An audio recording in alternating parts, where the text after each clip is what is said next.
Okay, let's hit record. All right, we are live. Hi, Marco. How are you doing? Good. How are you, Angela? I'm doing well, very well. I think everyone is really excited to be talking about this topic because everybody has been waiting and waiting and waiting for Portugal to open up. And so everyone out there, if you have questions, no matter what the question is, you know, if you've got a trip booked, if you had to postpone your trip, if you have, whatever the question is, it's about getting to Portugal for summer vacation or even later, this is the place to ask your question. So if you're on Zoom, pop it into the chat. If you're on Facebook, pop it into the comments below. We're going to monitor those. And let's get us started. Marco, tell us, it's open, or are there restrictions? Do you got to take a test? I'll drink to that. Yes. So it is open. So the great news, which we've all been on our edge of our seats for the last 3-4 weeks, is the fact that we kept hearing about Europe opening up. We kept hearing about all these countries opening up to American tourists. And then we started seeing places like Greece, Spain, France, Italy.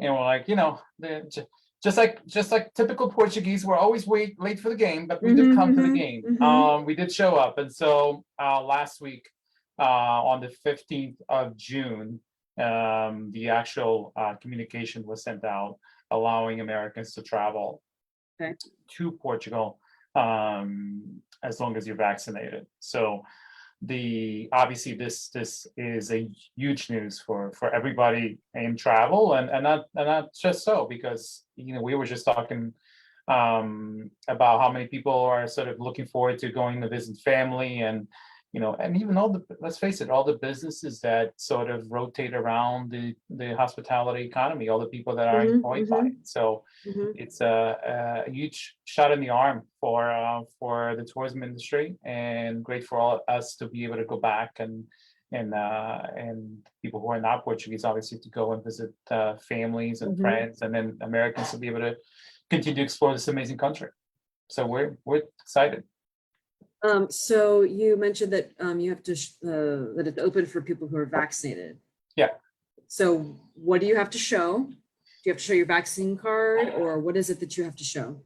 Yeah. So the caveat to all these rules that have now sort of been announced from European countries, that it is for vaccinated Americans that are vaccinated. However, okay. So if you're not, okay, continue. Then I'll ask the question. Yeah, because they're sort of building up on that.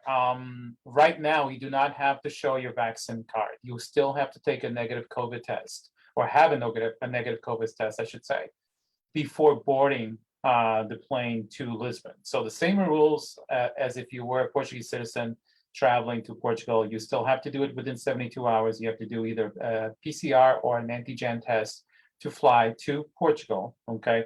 There are some different rules as of today to the Azores and then Madeira than it is to Lisbon, which we can go into that in a few minutes. Yes, we should. But the caveat is that the reason why they always say vaccinated Americans, and you'll hear that this is sort of common across many of the countries that have opened up, is that behind the scenes, there is a digital passport that is being implemented across Europe that is going to be able to be uploaded with your vaccine details. And so the hope or the expectation is that in the United States, this will also apply, meaning that 2 weeks from now, 3 weeks from now, nobody knows when that exact date is, you will just have to show that digital passport, which may be an app on your phone or a document that you print out, or a QR code, and just show that at the airport to show them that you're vaccinated and on to travel. Today, you still have to take that COVID test and have a negative result to travel. But that's why they use the wording vaccinated Americans, because they're building on that. Okay, so let's say somebody has tickets for next week. Yep. And they aren't vaccinated, but they've already got plans to have their test and everything like that. Can they go because they've got their test? Yes. Right?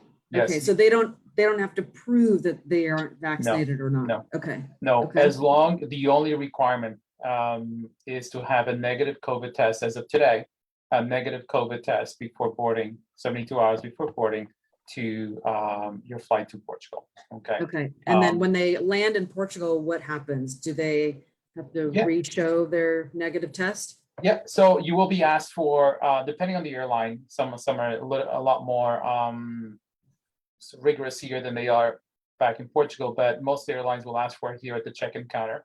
They'll ask for your negative COVID test result. And then when you get to Lisbon, for example, before you get to customs in this area up on the second floor, before you collect your baggage and so forth, you will be asked again to display your negative COVID-19 results. Okay. And only once you display the COVID-19 results will you be able to then clear customs, collect your bags, and then you're free to roam around the country. Okay. Children, all ages have to test or just 12 and older? So 12 and over, and that was also part of the communication that came out. 12 and over have to test. Children under 12 do not, as of today, have to test. Okay, because our daughter's, she was 7 at the time and she had to take the test, but that was back in April. Exactly. So now that's changed. So Yep. 12 and older have to test, under Yep. 12, they do not. Yeah, when we Okay. flew back as a family in March, early March, we had to test. When we flew to Portugal in September, we had to test all, and my children are 9 and 11, so yeah. Okay. So that's changed. So we have a few comments coming in from Facebook. One of them is, do the documents that you need to show, I guess, to show your negative COVID test, do they have to have the CD logo or are other docs allowed? I mean, we've never had anything that had the CDC. It was like if Walgreens is where you got the Exactly. test, you got the Walgreens sheet or whatever, right? Exactly. So yeah, there okay. is no required sort of logo or different type fields or different certifications. If you go to any testing laboratories, whatever printout they give you, you just print that out and bring it with you, and that will suffice. Okay, great. Now let's get into the differences between mainland Portugal, Azores, and Madeira. Yeah, so up until today, before the Azores has always been a bit of a unique sort of example, a unique situation, because they had a lot of spikes in different areas of the Azores, so it being an island, an archipelago, was much harder to sort of control. So what's happening now is, if you are traveling to the Azores, you still need that negative COVID test, and just like flying into Lisbon, but on the 6th, when you arrive, you will be registered at the airport. So there is a separate line there that they will register you within the local database for tourists coming into the Azores, and they'll get your email, they'll get your phone number, and they will contact you on the 6th day if you're staying there longer than 6 days. So if you're planning on going to the Azores for 2 weeks, 2.5 weeks, 3 weeks or longer, on the 6th day, they will contact you to have you do a follow-up COVID test. Interesting. Yep, in the local parish. So they will ask you where you're staying, and for just for sake of an argument, let's say you're staying in Ponta Delgada, and there's many different testing facilities in and around that city. They will have you go to that location and do a most likely an antigen test, a rapid test, and get those results. So the way they're trying to do it is to make sure that there is no sort of infections within the population, within the people that are in the island, so that it doesn't spike up overall, and there's no sort of surges in the archipelago. That is different than mainland. So in Lisbon and mainland Portugal proper, that is not the case. Yeah, you don't have to take a test when you land. You do not, no. And this may change as well now that Americans are allowed into most places in Europe and in mainland Portugal and the Azores, Madeira as well. So these rules, keep in mind, as we're sitting here on the 21st of June, and happy first day of summer, everybody, is these may change. So that's the caveat to all this. I think they will get adjusted if the Azores doesn't see a huge spike in numbers. The requirement to have these follow-up questions will drop. But of course, this is what the law is today. So we want to give you that information. Also, if you're traveling from the Azores to Lisbon, you will have to get tested as well. So something to think about Before you fly. before you fly. Yeah. Even though you're flying within the same country, Some you have to get countries this. have to. It's the same in Hawaii. So if you fly inter-island in Hawaii, you have to get a test. If you're going to stay, like if you're going from Maui to Honolulu and you're going to stay in Honolulu for a couple of days, you have to get a test. Yep. So the test that you're required to take 6 days after you're there in the Azores, is that at your cost or does the government pay for that? The government does pay for that. Okay, so there's no unexpected cost there. No. Got it. Okay. And then how about Madeira? So Madeira they had a similar in the beginning. I believe the last time I checked, a few days ago, I believe they're the same thing as mainland right now. You will have to get tested going to Lisbon, but as there is no follow-up test in Madeira. Madeira has been fortunate. They haven't seen the spikes, the huge spikes in the Azores. Also, it's 2 islands versus 9, so it's a little bit easier to control. And what Madeira did very well in the beginning of this scenario is that they were actually testing people off the airport as they came in, off the plane, which was something that neither Lisbon or in the Azores were doing. So they actually were able to control the surge of new cases in Madeira very quickly. So they didn't feel like there was a need to do follow-up testing. Okay, good to know. We have a question here on Zoom, just to clarify that once you arrive in Lisbon, no additional testing is needed. Correct. What about when you leave Lisbon to come to the US? Yes. So, and that is the case no matter where you are in Europe, the US still requires a negative COVID test.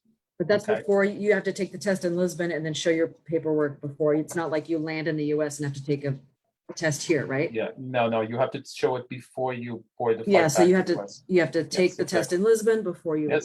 72 hours prior to leaving Lisbon in this case, you still have to take that COVID test. That is the case if you're in Spain, France, Germany, any of these places, because it is a US requirement. It doesn't, that's not a European stipulation. It is right now a US stipulation. Okay. Question here. If I'm a Portuguese citizen and vaccinated, do I still need a PCR test if they're traveling to Portugal? Yes. Yes. So everybody needs a test. It doesn't matter if you're a citizen, a Portuguese citizen, whatever. Everybody still needs a test. Okay. Yep. Everybody still needs a test. And that's why I mentioned that because I want people to sort of be aware where it says vaccinated, because 2 weeks from now, we may have a conversation and you'll just show your vaccine card. As of today, no, you still need a test. Everybody who shows up at the airport still needs a test before you board their flight. Same thing coming back home to the US. Anybody who is flying from Lisbon from the Azores, from Madeira back to the United States, you still need a negative COVID test. So we had been getting a lot of questions about I have Portuguese citizenship, or my passport's expired, or my cartão cidadão is expired. So that doesn't even really matter anymore, because if they are residing in the US and have a US passport or a US identification card or whatever, they can travel now. US, yes. It's now open for everybody to travel. Got it. Exactly. Okay. Now, the question always comes up: if my Portuguese passport is expired, can I still travel? And say because the way you book the airline ticket, sometimes your name is different on the airline ticket depending if you book with a Portuguese passport versus the American one, I should say. So if your Portuguese passport or your cartão cidadão is expired, you can still travel to Portugal and use that document to come into the country because you are still registered a Portuguese citizen. Okay. However, obviously, if you have now this added flexibility of booking with your American passport, then that you can just use that one passport to fly in and fly back out. Got it. I will say the lines are a lot shorter if you use your Portuguese passport. We've experienced that firsthand. Next question. What are the testing requirements between islands? So in the Azores? So, and this is the $1 million question. This is where it gets really nitty-gritty because it depends on the amount of cases per 1,000 inhabitants in each island because it is deemed high risk versus low risk.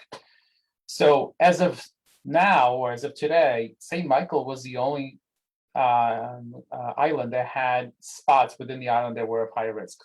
Places like Ponta Delgada, places like Ribeira Quente, they had sort of spikes in local spikes in COVID that were trying to stabilize, but the other islands did not. So there was no requirement to test between one island and the other. However, that could change, because let's say that in a week or 4 or 5 days there is a spike in Fayal or Pico, then there will be a requirement to test flying between Pico, Fayal, and any of the other archipelagos. So you're really going to have to look at which islands you're going to, and who would they contact for each island to get the specifics of what they would need. Is it like the Kamada for each island, or what do you suggest? When you're there, hopefully they can get the information before you fly out so you can plan ahead, right? And that would be somebody like us or your local travel agency, because as things change, obviously we're on top of it because we have so many people traveling. But since Portugal's opened up to the States, and even just regular Portuguese citizens traveling back and forth, that we have to be aware of all these different rules and things changing. So you can certainly call us and we'll give you the most updated information. We have people on the ground too, so we can give you their contact information to make sure that you are getting in touch with them if you have a question once you're there, and you can get the most up-to-date real-time status. Because the one thing about this whole situation is, I'm sure people can appreciate, it's changed a lot. The requirements change quite often, and it will change. I think if we're sitting here 2 weeks from today, 3 weeks from today, I think a lot of those restrictions between the Azores will drop, because the numbers hopefully will come down. So you don't have to worry about doing any of these follow-up tests and so forth, or testing between Azores and Lisbon and vice versa. And there was something about that they're actually going to evaluate things every 2 weeks, right? So in 2 weeks, if things spike up, they could close it down again, right? Exactly. So they've been doing that since the first lockdown in Portugal. If you saw the original communications from the Portuguese government, it would always have a 2-week window, because like you said, rightfully so, every 2 weeks they would reevaluate and then make a decision based on what's happening at that point. For example, today in Portugal, there is a spike in Lisbon that is not happening in other parts of the country. And because of that, Lisbon does not advance to the next stage of deconfinement, meaning that the restaurants and cafes will have to stay open only for the same hours that they have been staying open, as opposed to being allowed to stay open later or have less restrictive as far as capacity and so forth. So they evaluate every 2 weeks based on the recent data, and that will continue to be the case for the foreseeable future. Okay, and then we have a question here about quarantine. So when you, like in the Azores, like which island specifically asks for you to do the test 6 days later? And St. Michael. do you have St. Michael? Okay, San Miguel. And so do you have to quarantine for those 6 days or no? No. Okay. So I walk through the process real quick. Once you land in Ponta Delgada, there is a separate line for people who have already shown the COVID-19 test, and because there's people coming in from obviously mainland Portugal who may or may not have shown it yet. But then when you're coming from the States, you will then go to the specific area of the airport where they will take down your information, your contact, where you're staying, if you're staying at a hotel. If you're not staying at a hotel, where your residence is, and they'll take your cell phone number and email address, and they will contact you to do that follow-up test. Once you come in for the follow-up test, you are free to roam around. You're free to go back and do what you were doing before, if you're touring, if you're visiting, if you're going out to a meal and so forth. But they will contact you fairly quickly with the results of that test. So that you do not have to quarantine. Okay. And then when you get the test that you need to return to the States, whether you're in mainland Portugal or the islands or Madeira, we have to pay for that test, right? It's not a test that's paid for. Correct. Yes. Yeah, that's how it was for us in April. Yeah, you have to pay for it. Yeah, and those, I would say that there is different ways to go about planning ahead and making sure you have an appointment set up. There, at the time when I did it, I'm not sure if that was the case with you, Angela, we had a drive-through test in Lisbon that we did, and it was very sort of, expedient. It's very easy to do. But there's all sorts of different testing facilities in and around Lisbon. And if anybody has any questions on that, we can help you with it. Yeah, we actually have a website on the PALCUS page about COVID traveling resources to Portugal. And I believe we have like a website that will tell you all the COVID testing places that you can look for. But at a minimum, you could go to the airport, because they were offering tests at the airport. And I will tell you, it was cheaper at the airport than it was the one that we took in a different town. So sure. And I will say the airport, it depends on you. If you did it in April, it's a lot easier than if you're doing now in the summer, because the lines at the airport now doing those tests can be quite busy, quite extensive. So you definitely want to plan that out way in ahead. And if you get a chance to have a less expensive test done outside of the airport, it's almost a better option, because odds are everybody's looking to do it at the airport. So those lines are going to be, especially if you're traveling with family, with small kids, you don't want to sort of expose them to that. Right. Someone said that they're traveling from Italy to Portugal. So I guess within other European countries, do they require a test to get into Portugal? So this is I don't know for sure. So I can look up those requirements. I know within Europe, there are some countries that do not require the test, because it's the inside the EU zone, exactly. But again, it depends on the cases in Italy right now, if it is considered a high risk area or it's not. So even the information I could tell you today may change a week from now. So it is always good to sort of check at the time you're booking, and always have a resource you can go to the day before you travel, to make sure, a couple days before you travel, to make sure that you're up to date with anything that's gone on. Because if you're booking today for August, the conditions, we all know what the conditions are today, but you need to be aware of, a good week before your flight, if anything has changed, so that you can go ahead and make sure you have that test available, or vaccination card, or whatever it is you need. So don't wait until the last minute to try to figure that out. Right. And another question here, we sort of addressed, but just to clarify. So leaving Portugal back to the US, you need a 72-hour test. When arriving in the US, you are not tested again. No. Just to clarify that one. I heard today that you cannot travel outside of Lisbon or surrounding districts. Is this correct? I think that used to be the case, but.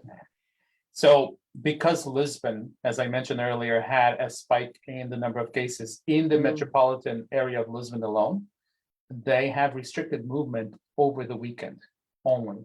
Okay, so not during the week. So today being Monday, you can travel back and forth. But during this past weekend, from Friday in the morning until late at night, Sunday evening, Sunday evening, you were not able to travel outside of Lisbon proper. Now, if you are a US tourist holding an American passport, yes, you can travel, okay, because you're not a local resident. Those rules so tourists can move freely. Yes. Got it. So okay. this is where you have to sort of read between the lines, or understand those communications, those policies apply to the local population. Now, when you're coming in as a US, I was in Portugal for 5 months from September until March, and there was extensive lockdowns during that period, but I was able to travel freely because I was an American and I had my American passport. I was able to go into all the different places. So the rules did not apply to me. Of course, I was being responsible how I did it. I wasn't, but same thing would apply here. You as a US citizen can travel outside Lisbon.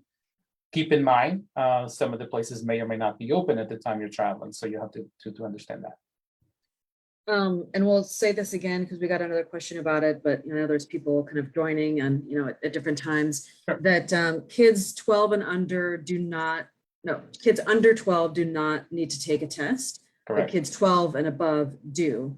But I will say, as with all, I guess, bits of advice and information we're giving here today, because things change so rapidly, things could be different tomorrow, right, in 24 hours. Exactly. So regardless of what we talk about here today, it is always wise to check the websites, whether it's for the country you're visiting, the airline you're flying. Feel free to reach out to Marco, and his staff is staying up to date on everything. And we'll provide Marco the website for Sagres Vacations, both in the chat and in the Facebook comments. But just always check. And because we got stuck in April, Germany, we flew through Germany, and they changed their requirements. Exactly. And it was like within 2 days, and we didn't check, and there you go. Now we have to pay for more tests. So always check every day. And I will say this, Angela, coming back to the United States, the US has not changed the restrictions on minors being tested. So that is still the case. You still have to test, regardless if you are 12 or 11. I think it's from 2 years old up. So even though going to Portugal, you don't, but coming back to the United States, you do. Mm-hmm. That's really important, right? Mm-hmm. Okay, so your kids, when you're flying to Portugal, don't have to test, but when you fly back, your 6-year-old, your 8-year-old exactly has to get a test. Has to get tested. That's really important. As a parent, you know, and again, I know there is an added expense, but I would want to make sure that we're all COVID-free, or we all have a negative test flying. But going to Portugal, that is not a requirement necessarily if your kids are under 12. However, coming back, it is. So just, you know, sort of make sure that you understand both sides of the policies. Yeah. No, that's actually really important for people to know. So that's good. We mentioned that. Is a rapid test less than 24 hours old valid for Lisbon? So if someone took a rapid test and they travel the next day, is that valid?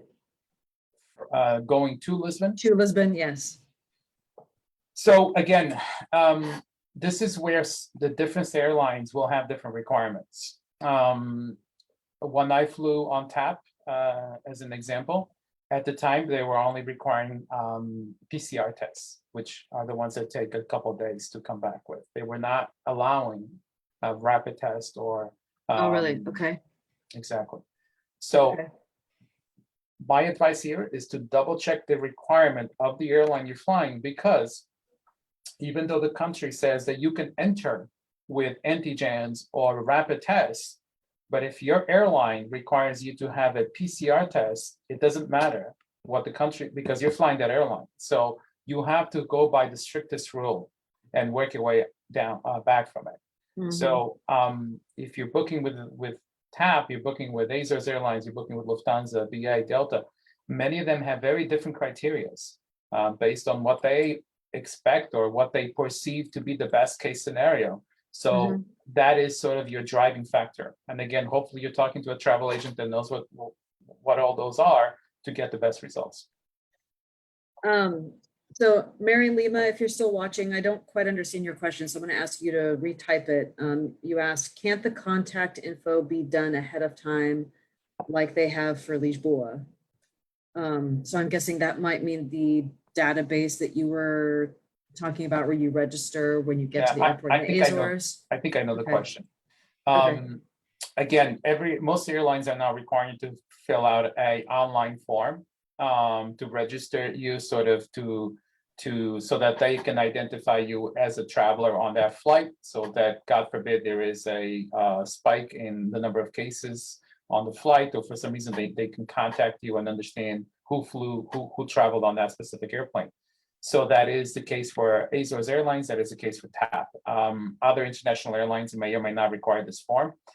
What's happening is even passengers who fill out that form 2 days before they travel, let's say they get to the airport in San Francisco, Chicago, and Boston, New York, and they fly TAP over to Lisbon, or they fly Azores Airlines to Ponta Delgada, what's happening is the communication is not being sent over to the airport when they get there. So they're making those same people actually fill out that same form when they get there, which is not ideal, but it is happening. So I would just do your due diligence, fill out the forms twice. Expect that the communication is not always going to get transmitted. It may not always be timely. You may just take an extra second to provide that information just so that you can follow that process and rules. Christina Sancho Gomes said that the Cruz Vermelha Red Cross in Lisbon was the best deal they found. They did a family of 6 in the car drive-through rapid test, 20 euros each, and qualified to enter the US. That's actually a pretty good deal because that's a lot less than we paid. Yeah, it's a lot. It's less than what I paid. And at the time, when I did my test for my family, I also did a drive-through in Lisbon at the Cruz Vermelha, but it was a little bit more expensive. It was back in March. But I would say they're always a good option because no matter where you are in Portugal, you can always find a Cruz Vermelha site. So the odds of you getting a slot that you want are much more are much better than maybe another testing facility. Yeah. And Richard, here on Zoom, you asked if we're flying back to USA, where can we get a COVID test? So look at the Red Cross, Cruz Vermelha, and you should be able to get an appointment there. And the test at the airport, the one that we took, it was 15 minutes. The results you get in 15 minutes. So yeah, the ones at the airport, they offered both. So there was like a medical office that was offering, I think it was a 24-hour test. But then if you went downstairs, it was the 15-minute rapid test. So make sure you ask, right? You have to and they will usually ask you where you're traveling to because there's different restrictions. So some people were, at the time when I was returning back, people were flying still to Brazil, so they had different requirements going there, going to Africa, going to Asia. So certainly that's going to dictate what kind of test. Yeah. Right. What about mask requirements?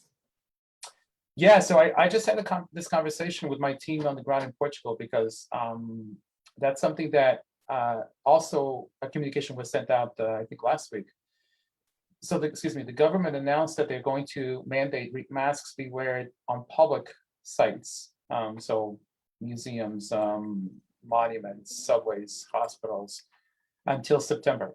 So those masks for those public type of buildings will be required up until September. Obviously, and this question came up at another conversation I had as far as people wearing masks at restaurants, on the beach. I don't know when you were there, Angela. Walking down the street. Walking down the street. If you're on the beach, you don't have to wear a mask. You have to wear a mask and to get to the beach. Obviously, if you're having lunch and dinner, you're not wearing a mask. You don't have to wear a mask while you're eating, but getting to there, depending if you're taking the subway and so forth, you will have to wear a mask. And I think, I've seen a big difference when I traveled out to Portugal in last September, everybody was wearing masks. When I returned in March, it was not as prevalent, let's say. There's people that chose not to wear it. The weather was getting nicer. So I think as the sun is shining brighter in the Algarve and in Lisbon, people probably are not going to wear as many masks as they were. Yeah, when we were there, I would say a majority of people were wearing masks, but not everybody. And we just, for the sake of erring on the side of being safe, we would wear masks, especially if we were inside. And then sometimes, walking down the street, we wouldn't wear them. But so I think it's kind of the same here, Yeah, and I think it's sort of you'll see a lot of people walk, especially outside of the big cities, where you'll see people walking on the sidewalk, and then if there's nobody around you, you're not wearing a mask. But then if you sort of have it with you, and if you're crossing someone or going into a busier area, then you'll put it on, right? I think that we do that here anyway. Right. And so when it comes to museums and other attractions, are they open and Yes. Are they booking up? So what would you recommend for people that are looking to do tours and things like that? Because in Hawaii, like luau's are now booked through August. So if you are going to Hawaii next week, then you're not going to a luau. If you haven't booked it. I certainly, and I've heard about the nightmares with rental cars as well in Hawaii, Yes, and Florida. yes.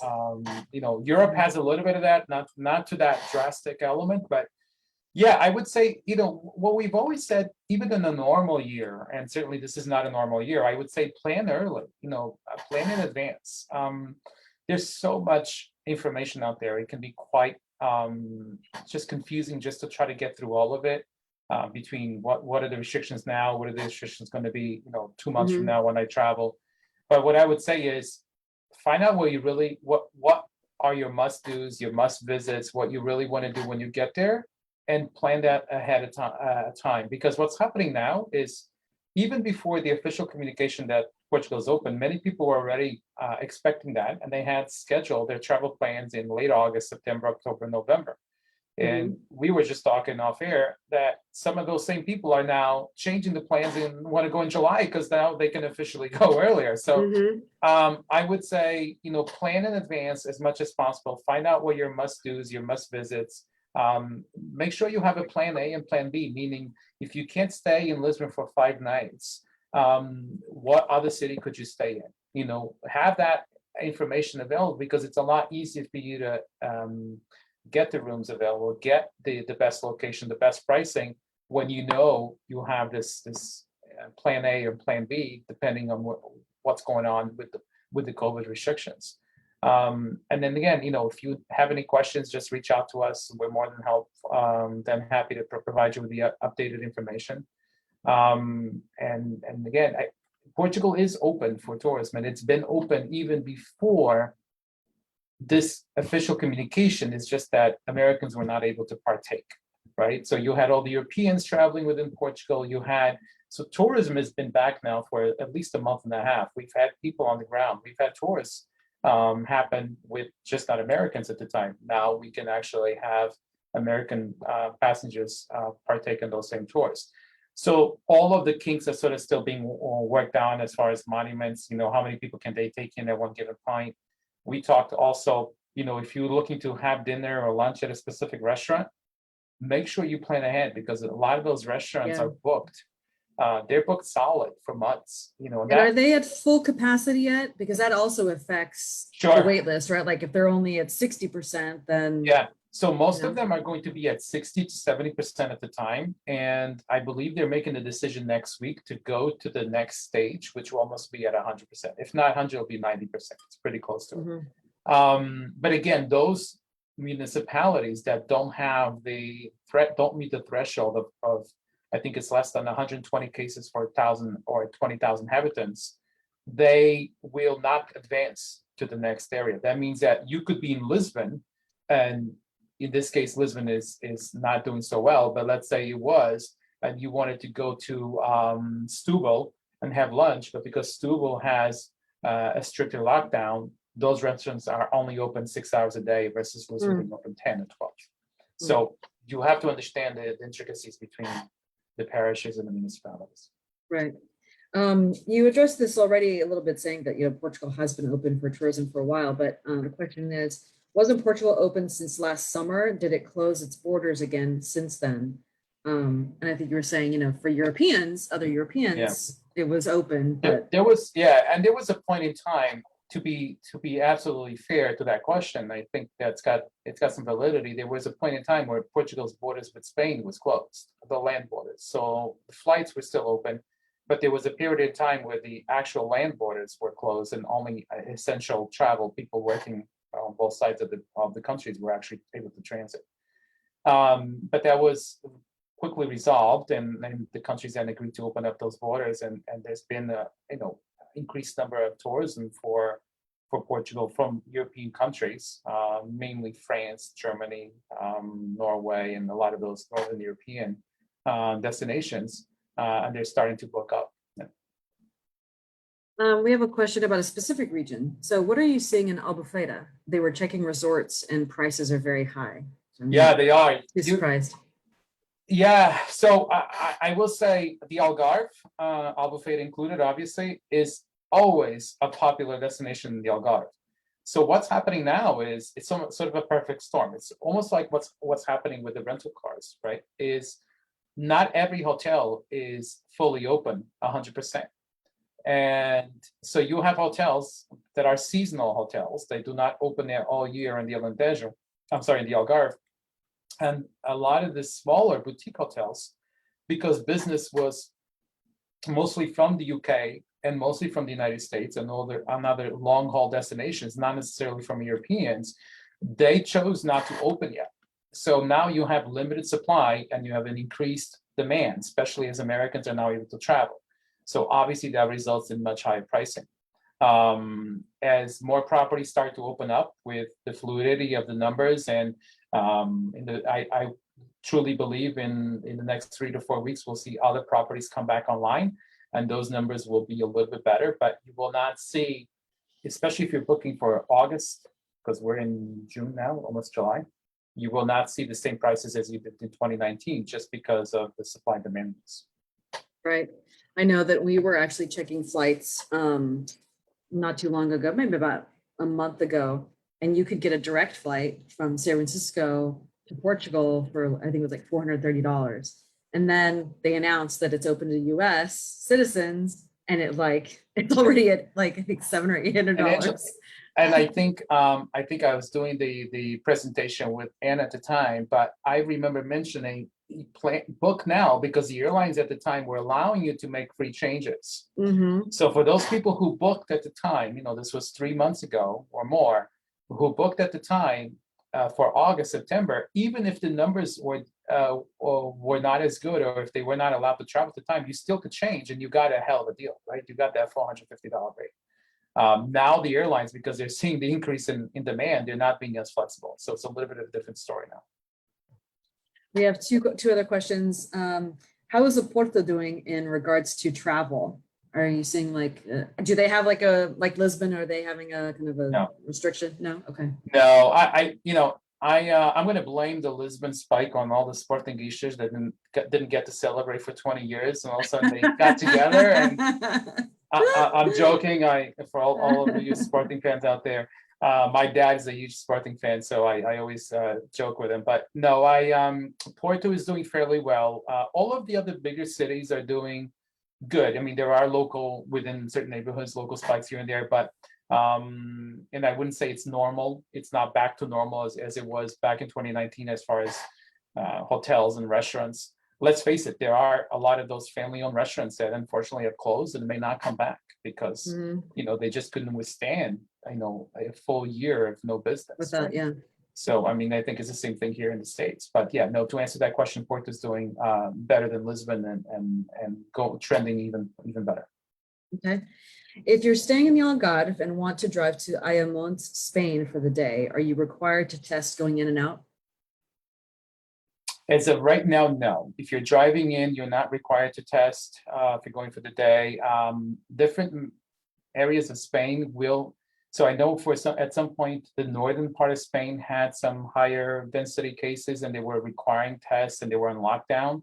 I believe that's completed. That's sort of well done now, and so they're not requiring any tests. But I will say again, and you mentioned it, please note that this can change. Tomorrow there could be spikes. We're seeing that in the UK, right? We're seeing that in other places where everything was fine, everything was great, and now the numbers are spiking up. So there's a lot of fluidity with the situation.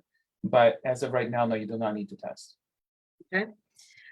We addressed this at the beginning of the webinar, but we'll talk about it again. As far as what type of vaccination proof is accepted in Portugal. And again, you're not really showing proof of vaccination at this point, right? Yeah, the headlines, exactly.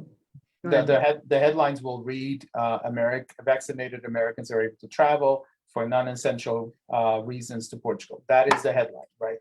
The reality is, if you're not vaccinated, you just have to show a negative COVID-19 test to enter the country.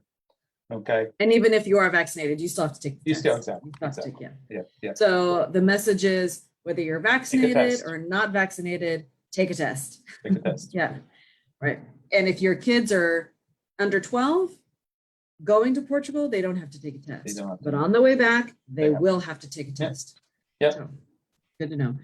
Well, I want to say congratulations to Susanna Freire, because she got 2 tickets round trip from SFO to Lisbon for less than $950. Wow. It's a pretty good deal. That's a very good deal. Congratulations, Susanna. You must have booked early and taken Marco's advice. Yes. So are there any attractions that just aren't open yet? I mean, are you seeing like Festa starting to come back? I mean, when is Festa Sant Antonio going to come back? I think that's sort of the highlight. That's when we know that really the summer starts in a typical year. The summer starts in Portugal when you have all the festas, São João, Sant Antonio, São João and Terceira. Unfortunately, we're still going to see restrictions on big gatherings, and this, we have to be cautious of this, right? Everybody wants to have your local festa. I mean, I used to go back to Portugal in the summer, even before I was in the travel business, and one of the highlights was always going to the local festas and eating the sardinhas and the frango churrasco and the broas. It was just part of that. It will come back, but I think you're going to see that more after the summer, depending on how the numbers are, right? So they're trying to avoid large crowds. Even a lot of for those younger people watching, you'll if you've traveled to Portugal during the summer, there's tons of music festivals, music concerts throughout. Those have, unfortunately, for the most part, been postponed until later in the year or 2022.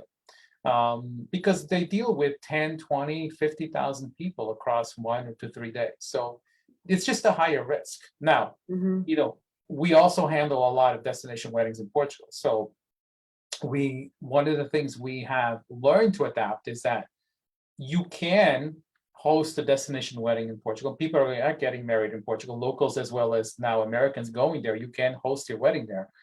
But even the people who live there, you will be required to have your guest test negative to be able to partake in the wedding.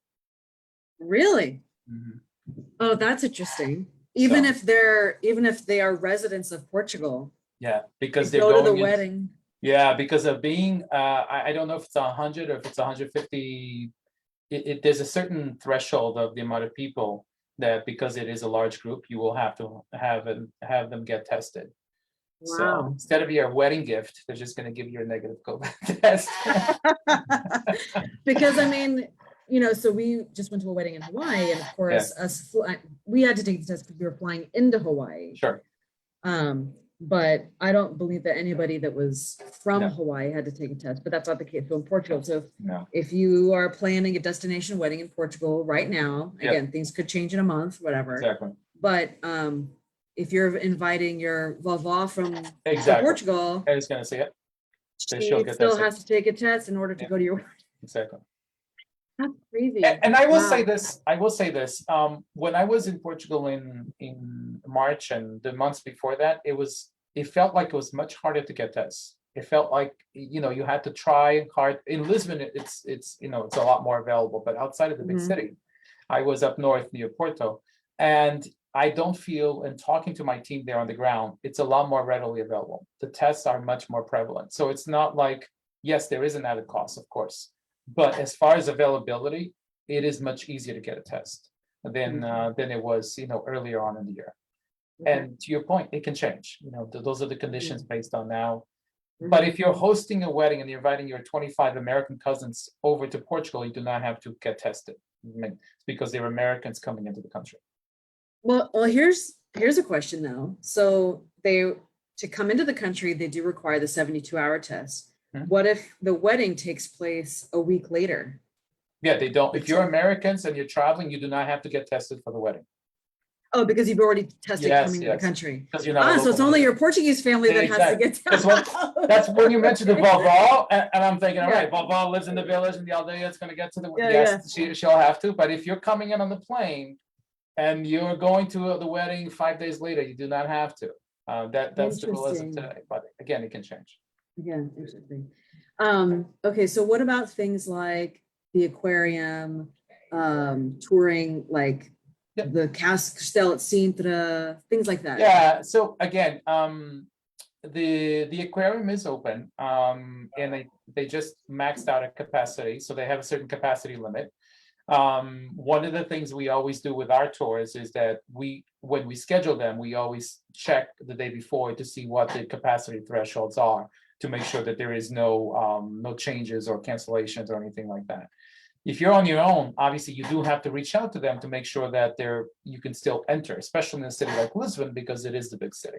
I would say outside of Lisbon, I wouldn't worry so much because it's not, it's not as busy, right? When you're going to the aquarium, you're going to Pena Palace in Sintra, it's going to be capacity controlled. So you're going to be waiting a little bit longer in line to get up to the castle. There's not going to be as many people on those buses, on those trams going up. So, the whole experience is going to take a little bit longer. it's still worth it. It's still an amazing experience, a beautiful castle, but it's just be prepared. It's going to slow down a little bit. Things are not going to be as fluid as they were 2 years ago. Can't believe I'm saying 2 years ago, but that's really the reality.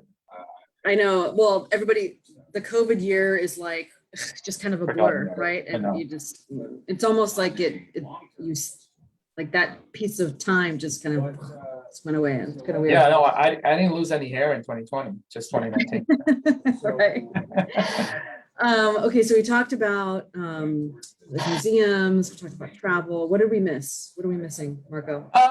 No, I mean, those are good questions. Museums, travel, you can tour if you're looking to go to arrive in Lisbon and go down to the Alentejo. There is no restrictions as of now going to different places. So please keep that in mind. The only limitations you have is if you are looking to have a dinner at a local restaurant, and that is, for example, right now in the city of Lisbon, they're only open until 10:30 at night. So if you want to have a late dinner, you're going to have to look at different options or go outside of Lisbon proper to do that. But all of the other experiences that you can think of that you used to doing in Portugal, going to Óbidos, going into Tomar, one of my favorite cities, or Aveiro, my hometown city, and Porto, all these places, everything is open. You just have to be aware of the time constraints for restaurants and dinners because until they advance to the next stage, they typically will close about 10:30 at night. Okay. And I was going to ask you one other thing, and now it has slipped my mind. What was it? Dang it. Okay, thank you very much for your. I can't remember what it was now. And it was about, I don't remember. Maybe, you know, I'll think of it later and we can pop it into the comments. But well, this has been really, really helpful. We've had a good audience, good participation. Thanks everybody for the questions. You know, we'll keep having these as things change. I do want to share just one quick thing here. Hold on. Oops. Because, you know, as you know, we continue to do these webinars free, provide them free for the community. And so I just want to do a little, why isn't it showing the way I want it to show? You know, technology never works the way that you want it to work, right? All right, so here we go. So my question to everybody watching this webinar, did you enjoy this webinar? And was the information useful? And if it was, if the answer to either one of those questions was yes, I strongly encourage you to become a PALCUS member. It is only $50 a year, which is less than $1 a week. And the membership support actually allows us to keep having these webinars for free.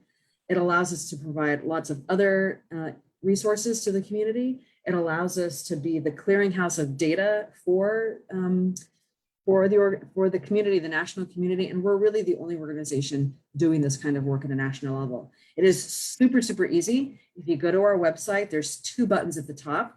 Join PALCUS today, that's all you have to do. And then if you are still on the fence, at least subscribe to our newsletter and you can get an idea of the kinds of information that we put out on a regular basis, keeping the community informed, programs that we have available. And so I just wanted to put that plug out there because we need the community support in order to continue doing these kinds of things.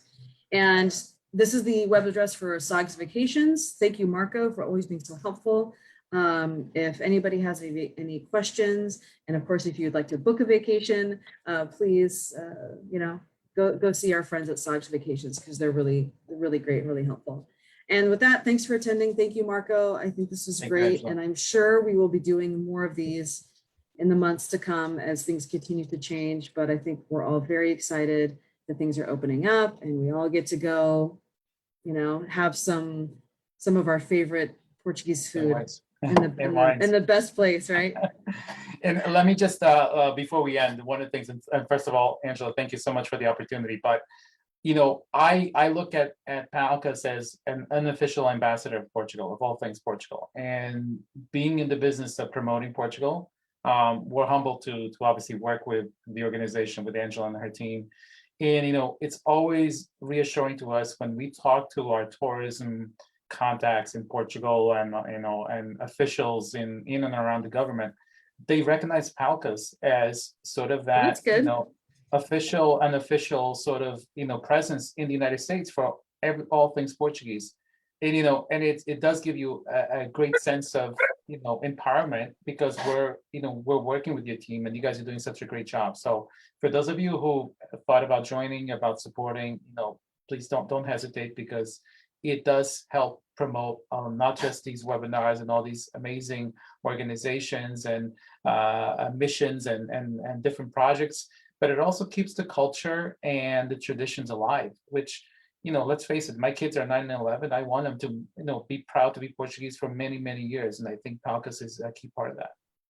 Well, thank you very much for that endorsement, Marco. It actually means a lot.